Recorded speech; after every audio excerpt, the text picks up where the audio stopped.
Hey friends, welcome to Whoop with Jen. Today I'm recording on Thursday, March 19th, 2020, and I am doing my very first podcast with someone that's not physically in front of me for our effort for social distancing. And so I'm super excited for today's venture in this, this new venture for me. And I am excited that I have a very dear friend of mine here, Wade Thomas, whom I met, how many years ago was it? Geez, I think about 12 years. 12 years A ago long time. at work. And I gotta be honest with you guys, I'm so bored. Obviously, I'm in the same boat that a lot of parents are with kids being home from school. This is actually my daughter's spring break, and my son is now home from college for the rest of the semester. And my husband's working from home, and my real estate business is taking a crap in the toilet. So I have nothing else to do but to work on this podcast. And so Wade was kind enough to join me today. So welcome, Wade. Thank you. Thank you for having me. I'm so excited that we're doing this. So we don't know where this is going to go. I've already had dog interference and L interference and weird messages that pop up saying I'm losing my internet connection, which would really make this isolation very challenging. But I thought it'd be helpful to just record kind of what we're seeing and some of the anxiety that's going on in the world today, and no one really is exempt from it.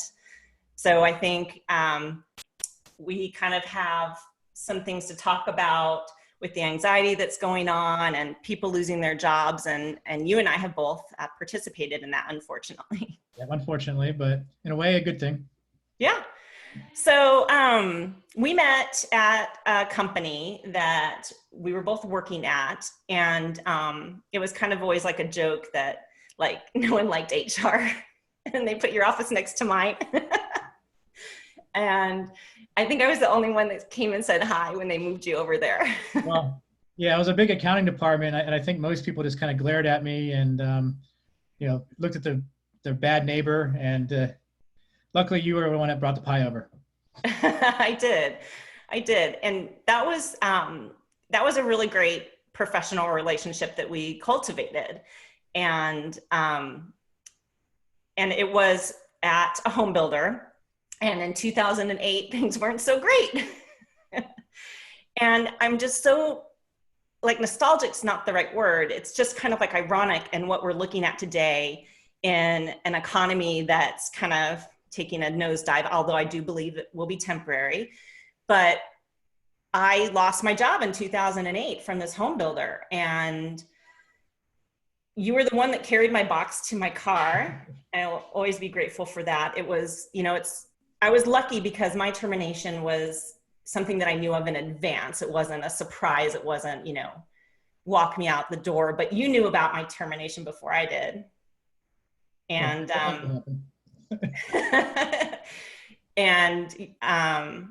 once I let you know, I knew I really appreciated your support because it was tough to know what was coming ahead. Yeah, it was a tough time. And, the unfortunate thing is, from my perspective, there are hundreds of those stories. And Right. The one thing that, and this is, I think, a lesson for leaders out there in general, is the more that you can do this in a friendly manner with dignity, the better off it is for everybody. And that's why I carried boxes out and did things like that. And, it's such a negative experience. And this is something we're going to talk a lot about today, is the need to try to bring positive energy into, what seems to be a really dark place. It is. And I guess what makes me pause a little bit is the people who are losing their jobs today, this minute, they aren't getting that courtesy and that advance notice that I had. And it is very scary. And, I read the articles about the websites going down in various states for unemployment. And I think that the more we can help each other out as a community, I wish I had a place to hire everyone who's lost their job. I'm bored. I would like to work. I would work for free right now.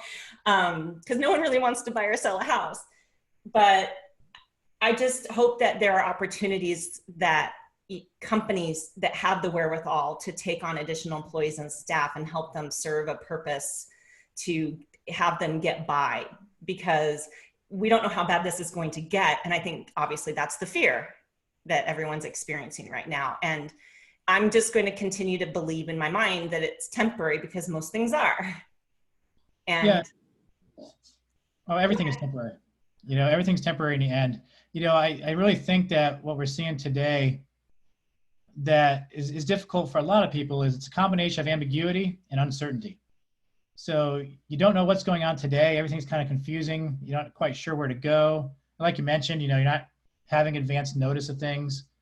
But then also the uncertainty of you don't know what tomorrow is like either. And so this is uncharted territory for a lot of people. And one of the things that I'm finding is, the more that you understand you can control what you can control, and and not bury yourself in the things you can't control, the better off your mind is going to be in this. And the better off your mind is going to be, the better your chances of getting through this in a really good place. And and like you said, you have a story about losing your job. I've got one as well. I've lost my job before with no warning. And sometimes it's just a great opportunity to move on to something else and to really kind of jar you loose from the path that you were on, and get you on a path that you were meant to be. You have a great story, a long and great story. And honestly, when I found myself, in similar shoes later on, you were kind of a role model for me. oh, that's although so nice. although I do remember, the first time we met, I said, yeah, I'm looking at, kind of going in a different direction. You said, and I really, kind of like the direction you went into. And you said, oh, but I'm switching again.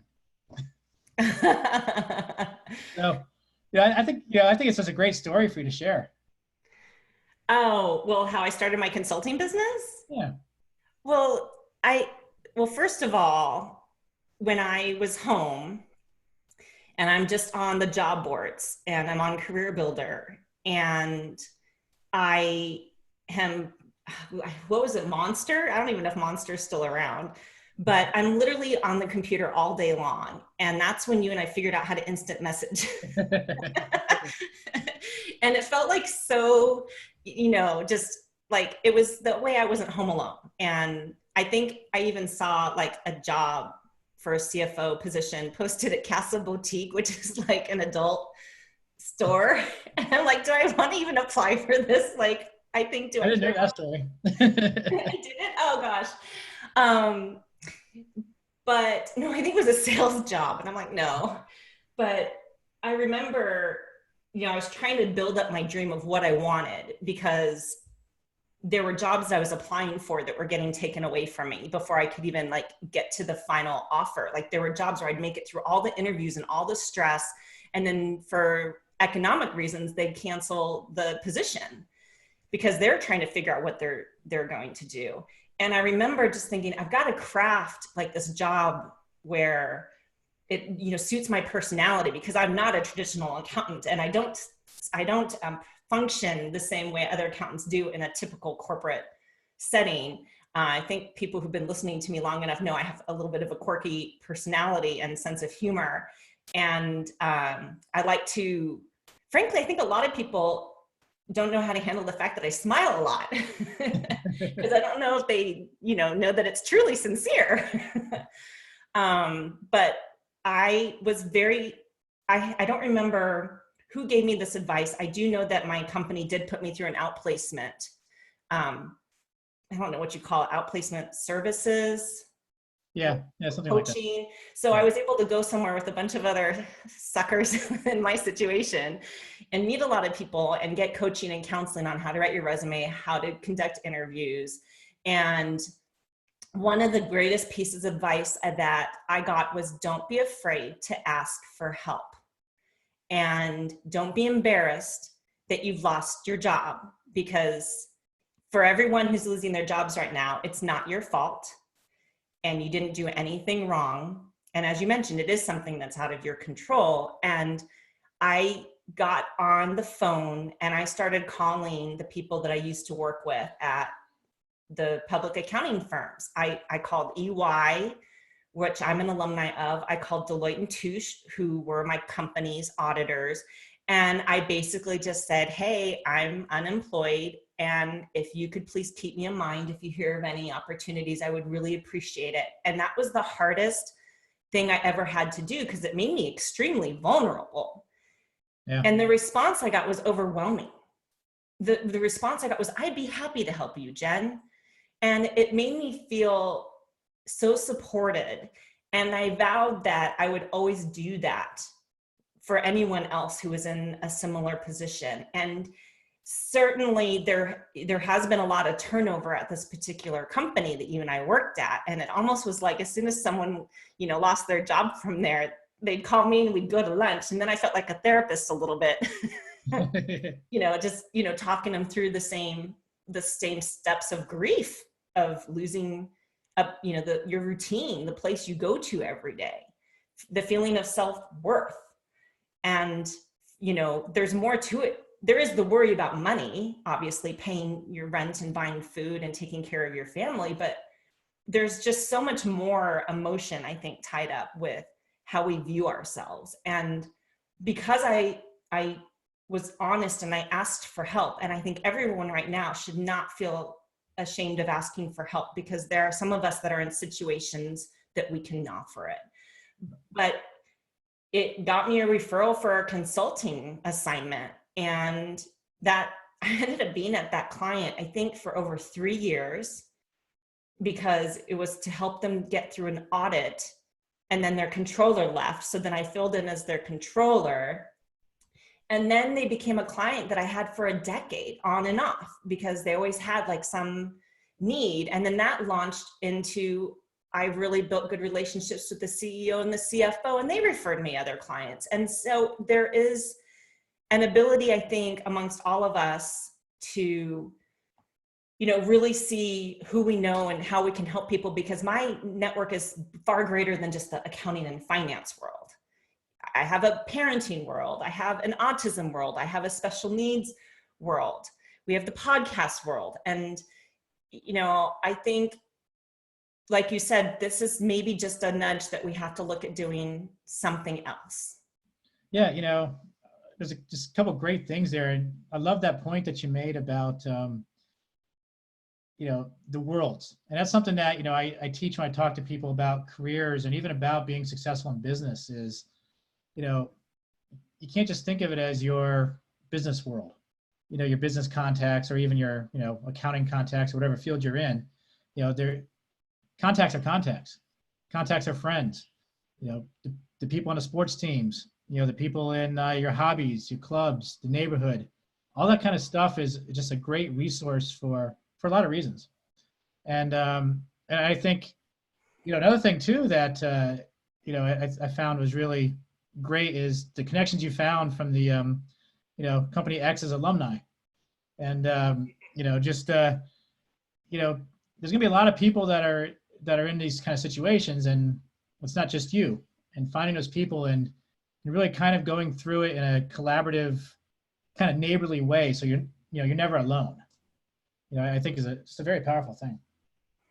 Yeah, I've been trying to text people and keep up that interaction. I'm not seeing my mom and dad right now. We were supposed to see them Saturday for dinner, and given their age, I just thought, let's not, since my kids have been out and about through as far as like last Friday. So I have a group text with my sister and my mom and dad, and there's a lot of humor in what we exchange. And my sister's up in the Northwest, so they're in a real, dire scenario. And then I just make, I text various neighbors from time to time. I have a friend who is a hair stylist, and I'm like, you working? And she's like, no, I'm shortening my hours, and I'm just, she's like, I just have to take it day by day. And she thanked me for reaching out to her. And I think that it's so important that we keep our human connections. And we're lucky that we have the technology to do that. And the Bitmojis are fun, and the memes are fun. I have a friend who has been sending me some very, very funny things. But you know, it's like I have another neighbor that got laid off like a couple weeks ago. Um, and it was all economic driven, but he's in telephony and setting up cabling and the ability for companies to work in a virtual space. And he got hired by a new company immediately, and look at, like, they're going to be busier than ever. Yeah. You know, there's a, the world's not going away. It's, you know, there's jobs that right now are pretty hot. I'm thinking people working for Zoom are pretty excited. And, but also, And the I nature think of the this, CEO of Zoom, sorry to interrupt you, but did the CEO of Zoom give away the platform to K through 12? So they I'm can not use it? sure. That would be a really great thing. I Uh, thought I saw an article about that. yeah, but that brings up another point, and this is something that, I've been fairly active on social media about lately is there's a lot of stories like that out there. There's just a lot of stories about people helping people, and we don't hear those. Media is so geared around the negative. Uh-huh. I think that's such an important part about keeping a positive mindset is trying to moderate or monitor what's going into your head. Because if you're watching CNN, it's going to lead a lot of people into a bad mind space.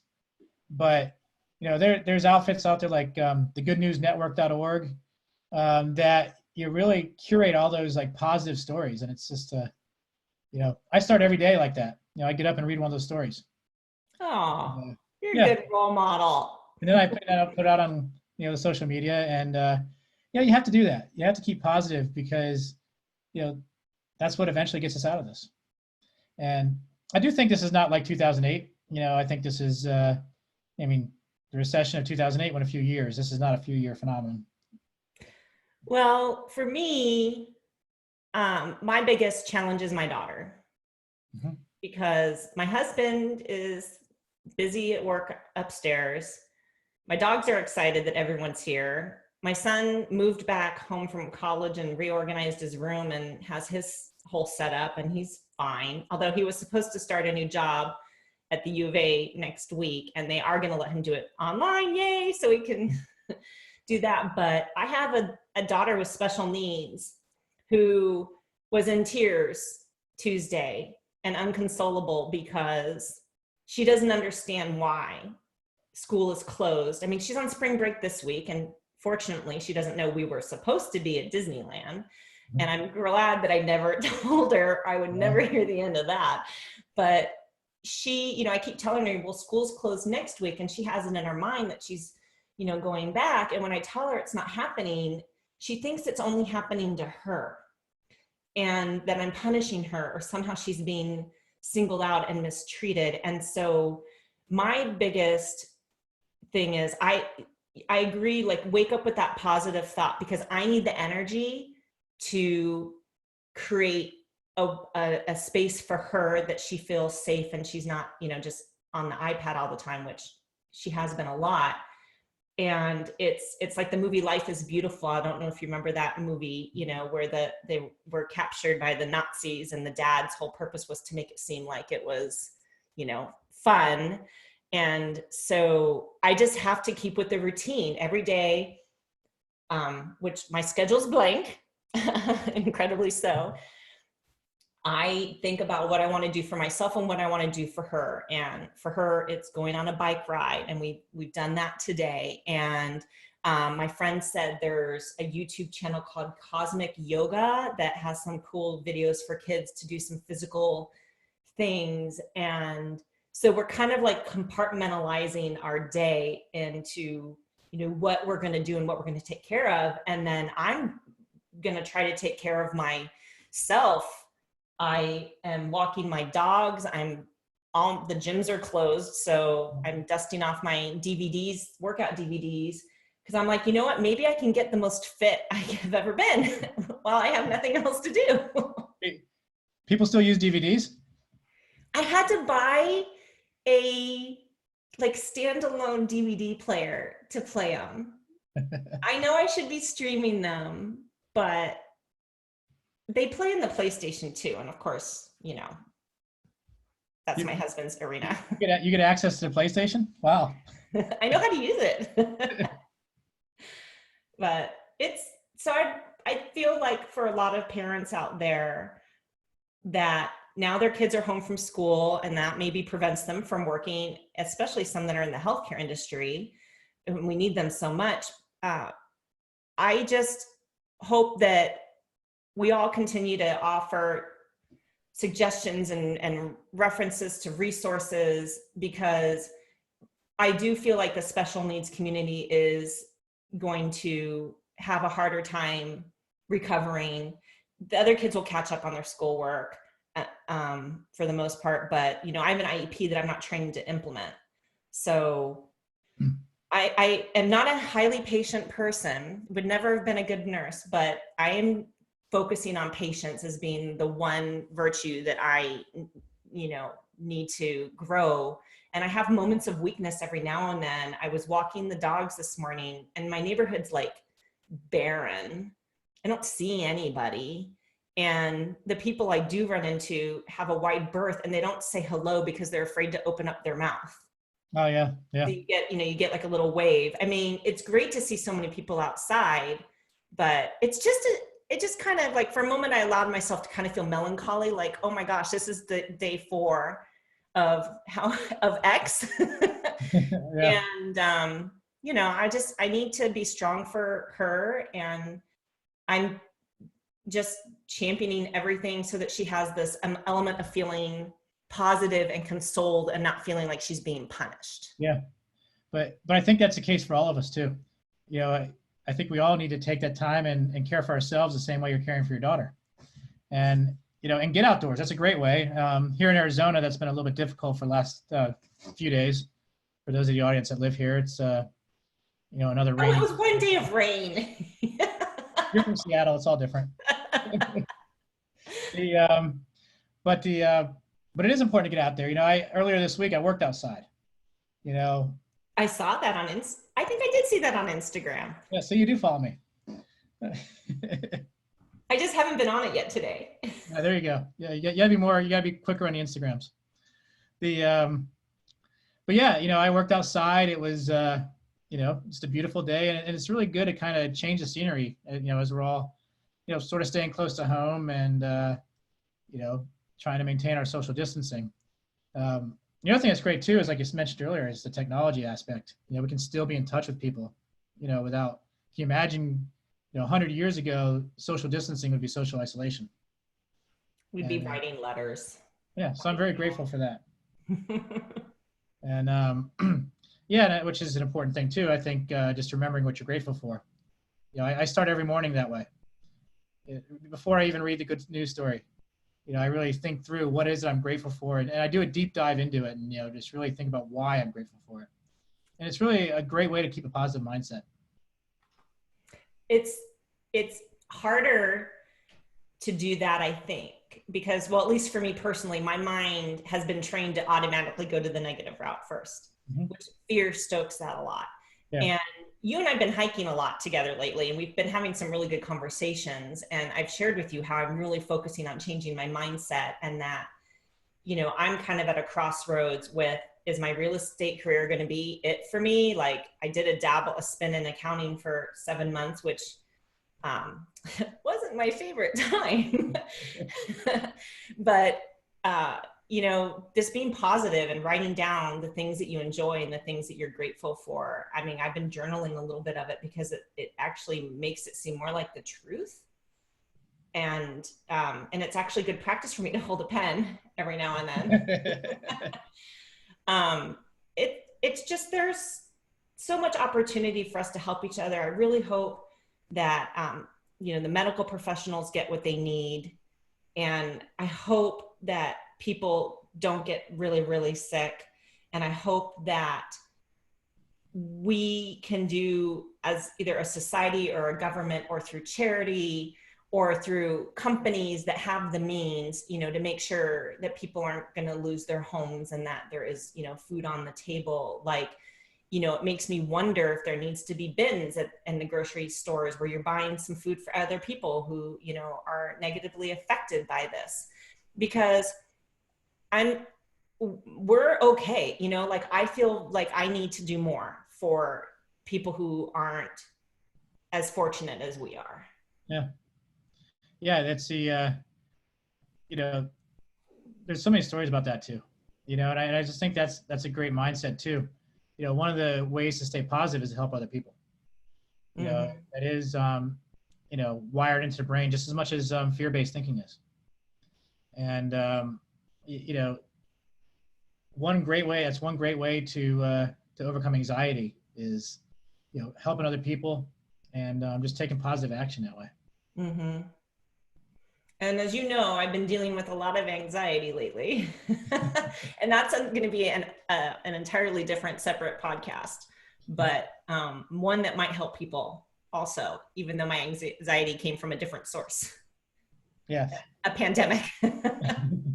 Yeah. So, I mean, how have you found, what have you found to be successful in dealing with anxiety? I shared a couple of things that I do, but I'm interested in yours. Well, I have some books that I'm reading that have really good exercises. And I think the thing that I've learned is it's the reaction to the anxiety that's almost the trigger for, being stressed out or fearful. And as soon as you acknowledge the worry or fear, you basically tell it like, so what? and not give it value. Yeah. And it's helped me tremendously. It also helped me tremendously to hit my yoga mat for the first time in months earlier this week. I mean, for me, physical activity helps me. Puzzles help me a lot. Problem solving things, like just giving my mind something to focus on that kind of sharpens it. I would think that a lot of the, like crosswords and Sudoku and all of that. I mean, I'm constantly thinking of things that we can do. So, like, because I'm a numbers nerd, one of my favorite things that I would do when we would go to Disneyland, because I'm bored, because Elle doesn't like to do any fun rides. Okay. So we're like teacups, walking around, riding the train, and it's the most expensive ticket for like the things that she does. But I think of how many pretzels do they sell in one day? Like, how do they know how many to make? How many get thrown out? Where are all the entrances to the secret, paths where they cart everything through? Like, how often does that garbage can get emptied? How many turkeys, like what happens with the rest of the turkeys when they have this big, huge turkey legs? And so for me, because I'm analytical and a little ADD, I can keep myself busy with like, how am I going to entertain Elle today? And I was like, oh, Greg, do you know what? We have this whole set of poker chips. Like, this whole case of poker chips. I'm like, let's set up a casino and let's play blackjack and let's, try to be the dealer and let's teach her how to play blackjack because she's, doing numbers. I'm looking at how people are running low on toilet paper, and I was fortunate that we were already stocked, but I went into, like, I'm just going through the house, like, what do we have? And I realized that at one point I had bought an entire Costco box of baby wipes. And I'm like, well, that'll work. Like Yeah. it's just, and when I'm shopping, I'm thinking of what food can I get that she'll eat because she's super picky. And it was funny because I made something last night that my son doesn't usually like, and he thanked me for dinner. He's like, thanks, Mom, that was really good. I'm like, I hope you think that in 3 weeks when you're eating whatever is left. But it's like, as a mom, and I feel this huge responsibility to truly take care of the household. Greg helps me out a lot at home. Normally I cook, he does dishes. Well, since I'm not working, I'm doing everything. I'm taking out the garbage, I'm taking out the recycling, I'm changing the light bulbs, changing the batteries, doing the dishes, paying the bills, because it keeps me occupied. Like, I'm making my bed every single day. I'm, I'm just trying to keep the house always in shape and in going, and I'm always inventorying the food and what activities we can do. And I feel useful, and I feel like don't go to bed in despair that I'd wasted a day and then I'm just waiting every night to go back to bed. Yeah. Yeah. So you kind of get into a routine and you keep yourself busy, Mm-hmm. and, you still get up and get dressed in the morning, going through all those things is a great way to kind of keep that mindset going. And, it's, as somebody that's worked from home for a while now, I have an office. I probably get there once a month, maybe. It's, I don't know why you still have that place. the mail's got to go somewhere. The, It's called a PO box. oh, but but Less yeah, cheaper rent. that's probably true. It's probably close though. I get a good deal. But having worked at home a long time, the temptation, of course, is always there. That because a lot of people that we're talking to are still working, but they're going to be working remotely now. And I say, stay away from the temptation to work in your pajamas. Okay, well, I could not disagree with you more. I am completely productive when I'm in my pajamas because I'm so comfortable. I can sit at my desk for hours. Well, that's a counterpoint. But the point is get yourself up, Yep. and get in those routines. And if you are working, and you should be working either way. You're either working remotely or you're working on finding the next job, Yep. or you're working on keeping your skills sharp. Because a lot of these layoffs are just temporary. You're going to come back to work when the business reopens. I know I have some continuing education to do. Yep, continuing education is a great thing, but get in that routine and find a place in your house that is your working place. Mm-hmm. So that you have some place that you're still going to work. Right. And building those routines is such a big help. And of course, mixing it up a little bit and maybe going outside. Oh, for sure, if you can. We have a balcony, and just going out on the balcony and having a different perspective. Like, I went out yesterday and it was pretty cold because it was raining. And of course that meant it was like 55 degrees, which isn't It's freezing here. cold for some people, but just to get that fresh air, I got a change of pace. We weren't looking at screens, and the dogs can come out on it, and we have beautiful views from there. And so I'm just trying to like rotate around the house. Like, I make extra trips up the stairs. I'm like, well, this will be good for me, organizing the laundry room. I mean, super sexy stuff going on over at the Payne household right now. And it's day 4. Maybe I'll alphabetize my spices. Well, I don't know if I get that carried away. No, wait, I'm sorry. There already are. I was going to suggest that, but I was keeping it to myself. I have a client, I helped them sell their house like last year, I think. And he is in the medical world, and he would do teleconferences with patients, before this ever, became an epidemic. And I remember when I was going through their house to kind of like look at it for them to prep it before it went on the market, he was showing me his workroom, and his workroom was where he has his computer set up with his camera so that he can have these remote sessions. And there's this blue shirt, crisp, button down shirt that he puts on because sometimes he gets the calls in the middle of the night. So they're not always like scheduled in advance. So he's truly like on call. And he's like, so I get out of bed and I put on this blue shirt, and they can only see me from the top up. Yeah. And everyone who's a repeat patient probably wonders why I only have one shirt. Yeah, there's a lot of great stories like that. So I wanted to kind of change the direction a little bit to talk a little about your business, because you started a company on your own, and I can't remember how long it's been. It's been a while. Yeah, almost 5 years. 5 years? Yeah. Well, do you want to share your story about Aimtowin?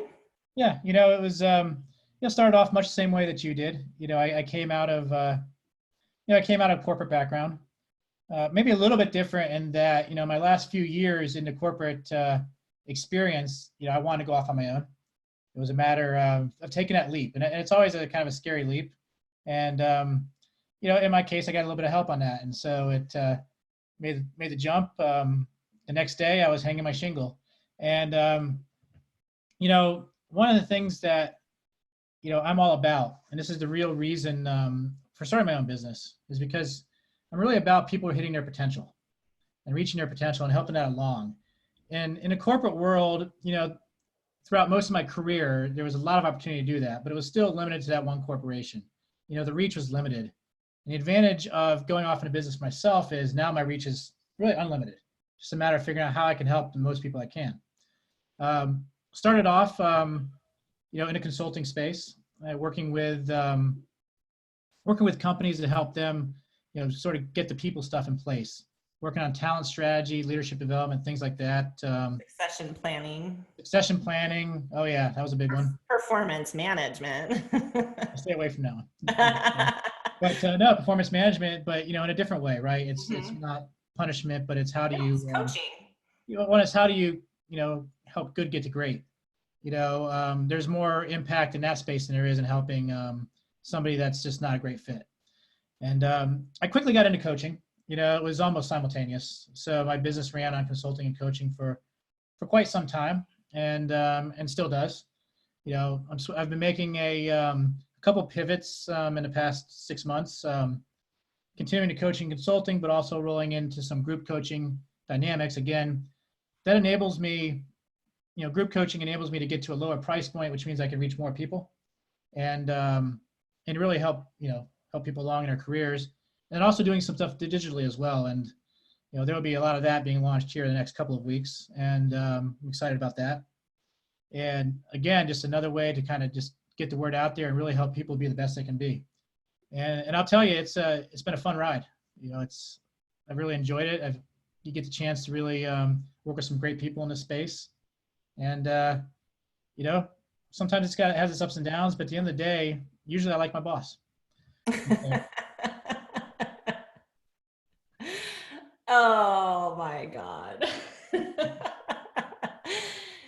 Well, can you talk a little bit more about like the group coaching? Are these people who are trying to figure out what they want to do with their profession and their lives? Because you do work within the corporations themselves. Yeah. I mean, can you differentiate a little bit between the two? Yeah, so it's two levels. There's a corporate level where I work with leadership teams about very corporate things.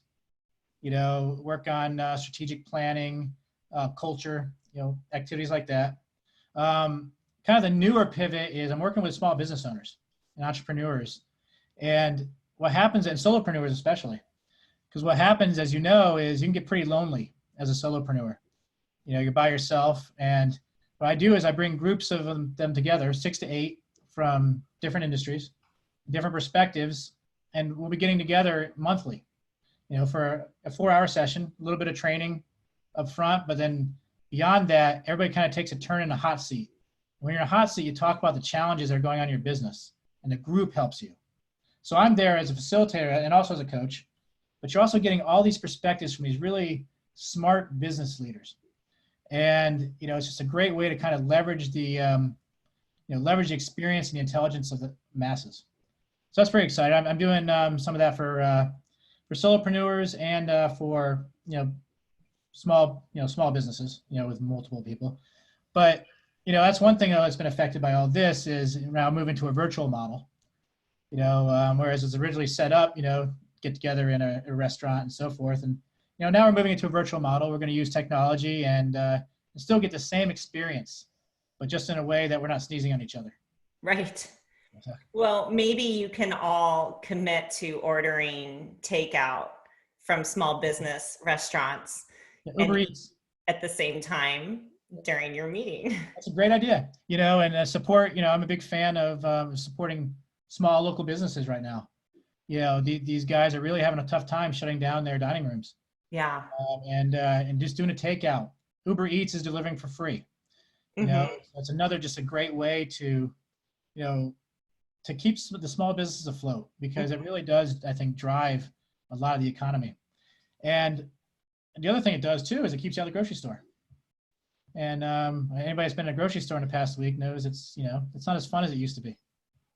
It was never fun for me.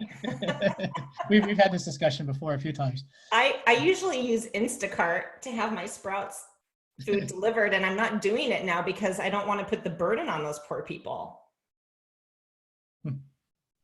So I think you're going to end up probably having some interesting opportunities helping small businesses in different capacities than you have in the past. I mean, there's probably going to be more of like a social or emotional way that I think you can help them not lose hope. Yeah. And see what they can do. I mean, how can they take whatever they were doing and modify it temporarily to fill a need in, the community. And I think Yeah. that's where we all have to look at, we all have skills, we all have strengths, and we all have gifts. And, how do we make the most of them? For me, I hope to, promote this podcast so that people can listen to it. Number one, it can occupy their time. Number two, not feel alone or isolated, and to maybe be inspired a little bit, which is why I'm so excited that, I know I peppered you with a bunch of texts, like, let's do this podcast. Let's do this podcast this week. I'm bored. Help me out. But I just think the content of what we're talking about is so relevant right now, and what we're facing. And I just, I hope every day I just want to go to bed with thinking, what great idea can I come up with to help others? Like, I posted a kind of not so, it was a sad picture of her crying.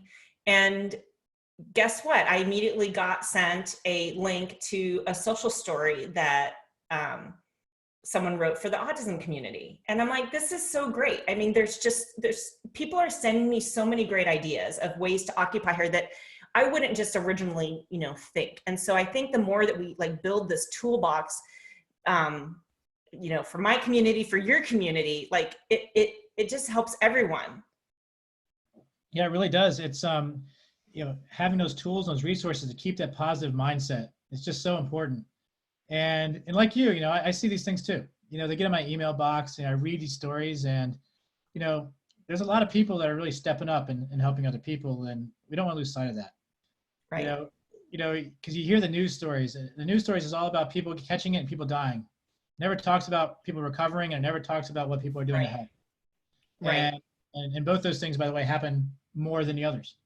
And so, just really kind of getting that message out there and being positive and sort of being that light, I think it's a big deal. Well, and I'm trying to limit how much news I watch. Yeah. I'm looking for stats, and that's pretty much what I'm trying to follow. And, we're just so lucky in this day and age. We've got Apple TV, we've got Netflix. Like, Greg and I watched a series, like a 3-part series on Netflix last night that I normally never would have watched because it's not my cup of tea.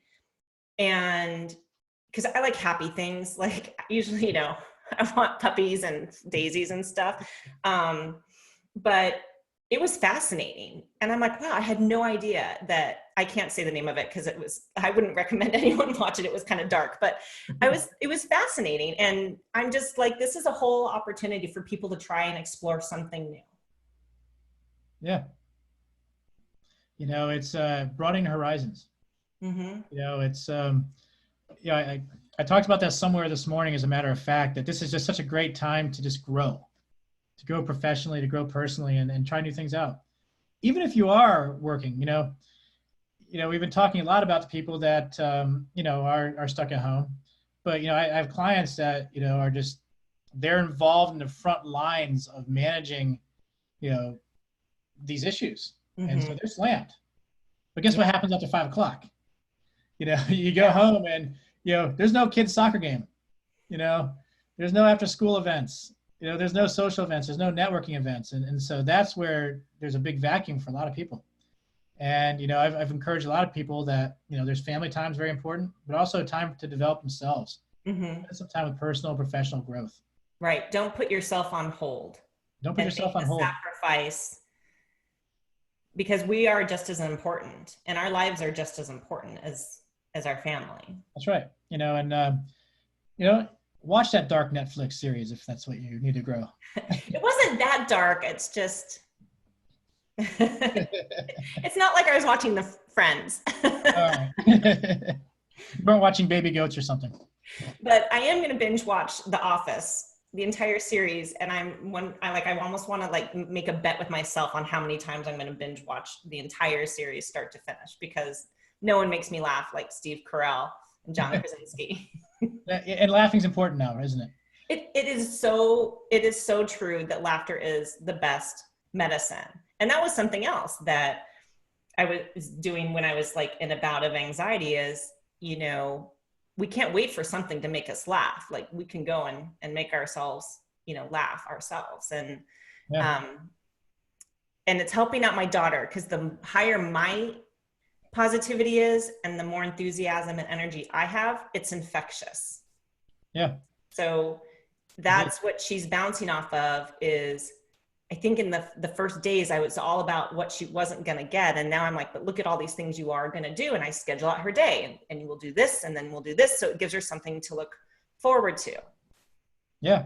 And that's a great example. And it's not just with children, it's anybody you interact with. Mm-hmm. That can be contagious, even from 6 feet away. And, it's just so important. And that's, a lot of the messaging that I've been, conveying out here in the past few days. Well, I love that. Well, first of all, congratulations on the success of Aimtowin. Thank you.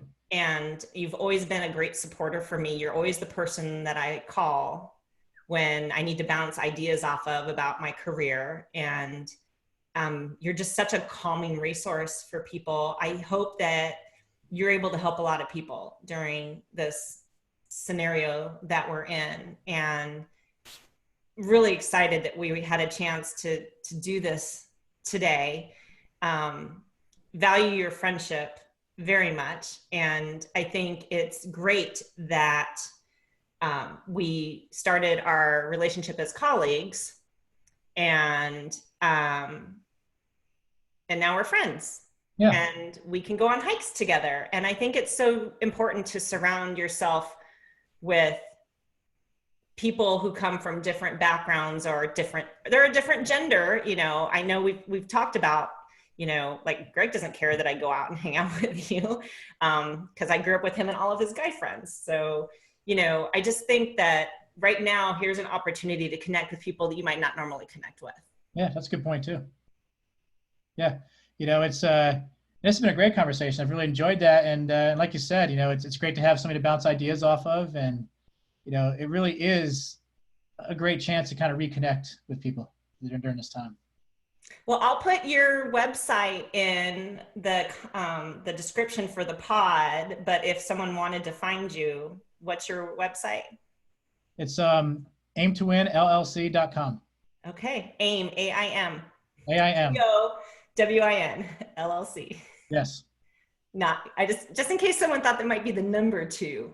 Yeah. And you can also find me on the Instagrams and Facebook and Twitter the same way. And you have your own podcast. And I have my own podcast, Aim to Win, on iTunes and Spotify and Alexa and all those. Okay. Pretty easy to find. Well, it was great to talk to you today. Thank you so much for coming on, and I hope we have a chance to, maybe have an update as time goes by. Yeah, hopefully we'll have the after action here, the post-mortem in about a week. We can hope. Maybe that's a little bit too optimistic. Well, thanks, Wade, for everything. Yeah, thanks for having me. You're welcome. All right, whoop to all out there. Hang in there. Air high fives, air hugs, air kisses, and stay safe. This is Jen. We're done.